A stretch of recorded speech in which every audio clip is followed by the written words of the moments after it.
मनोज जरंगे पाटील यांची शांतता रॅली आज संभाजीनगरात पार पडते. संभाजीनगरमध्ये शांतता रॅलीची आज सांगता होणार आहे आणि याच रॅली दरम्यान मनोज जरंगे पाटील यांचं स्वागत करण्यासाठी स्वतः छत्रपती संभाजीनगरचे खासदार संदीपान भुमरे आलेले आहेत. भुमरे साहेब, काय सांगाल तुम्ही? मोठी शांतता रॅली निघालेली आहे, सगळ्या जिल्ह्यांमध्ये चांगला प्रतिसाद मिळाला, संभाजीनगरला सुद्धा चांगला प्रतिसाद मिळतोय. मनोज जरंगे पाटील यांच्या शांतता रॅली शांतता रॅलीसाठी एकदम सगळ्याचा प्रतिसाद आहे. आपण पाहिला असेल मराठवाड्यात एक 8 दिवस झाले शांतता रॅली जरंगे पाटलाची चालू आहे आणि आज समारोप आपल्या या संभाजीनगर जिल्ह्यामध्ये समारोप आहे. आणि जरंगे पाटलाचं ही जी मागणी ही रास्त मागणी आहे आणि सरकारसुद्धा सकारात्मक आहे. आणि जरंगे पाटलासोबत माझ्या अनेक बैठका आतापर्यंत झालेल्या आहे आणि आतापर्यंत जे काही आपल्याला त्यांना देता येईल ते आपण देण्याचा प्रयत्न केला आणि इथून पुढं सुद्धा सरकार हे सकारात्मक आहे आणि आम्हीसुद्धा समाजासोबत आहे. तुमचं आणि जरंगे पाटलाचं कायम मामा भाच्याचं नातं राहिलेलं आहे आणि या नात्याने जरंगे पाटलांनी सुद्धा तुम्हाला कायम आदर केलेला आहे आणि तुम्ही सुद्धा त्यांच्या अनेक भूमिका ज्या आहेत त्या सरकार दरबारी मांडलेल्या आहेत.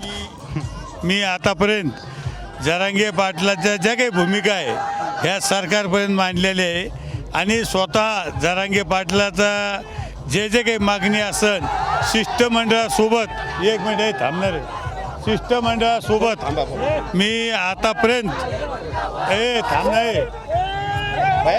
आतापर्यंत मी जे शिष्टमंडळ आलं त्या शिष्टमंडळाबरोबर जरंगे पाटलासोबत चर्चा केलेली आहे आणि मी स्वतः आरक्षण मिळावं याच्यासाठी प्रयत्न करतो. आज त्यांचा 13 तारखेचा अल्टिमेटम होता, तर सरकारची कुटवर आली आहे. तुमचं शंभूराज देसाईंशी बोलणंही झालं, तुमचं शंभूराज देसाईंशी बोलणं झालं असेल.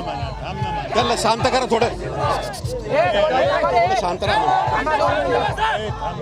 चर्चा कुटवर आल्या त्याबद्दल काय सांगा?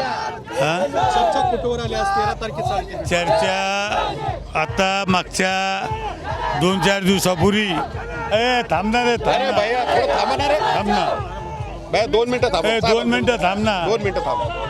हॅलो.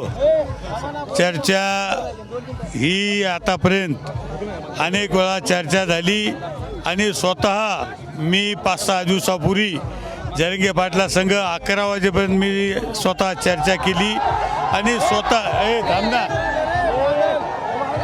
तुम्हाला स्वतः चर्चा केली आणि परवा 4 दिवसापूर्वी सर्वपक्षीय बैठक लावली होती.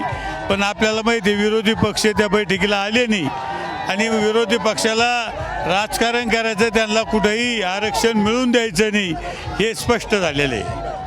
आता बहुतांशी लोकांची अपेक्षा आहे की तुम्ही संसदेमध्ये मराठा समाजाच्या आरक्षणाचा मुद्दा उचलावा.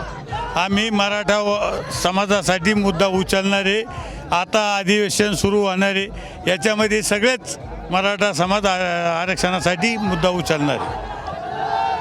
तर हे होते संदीपान भुमरे. संसदेत सुद्धा मराठा आरक्षणाचा मुद्दा उचलणार अशी त्यांनी भूमिका व्यक्त केलेली आहे. कॅमेरामॅन हर्षल सोबत दत्ता कानवटे, TV9 मराठी, छत्रपती संभाजीनगर.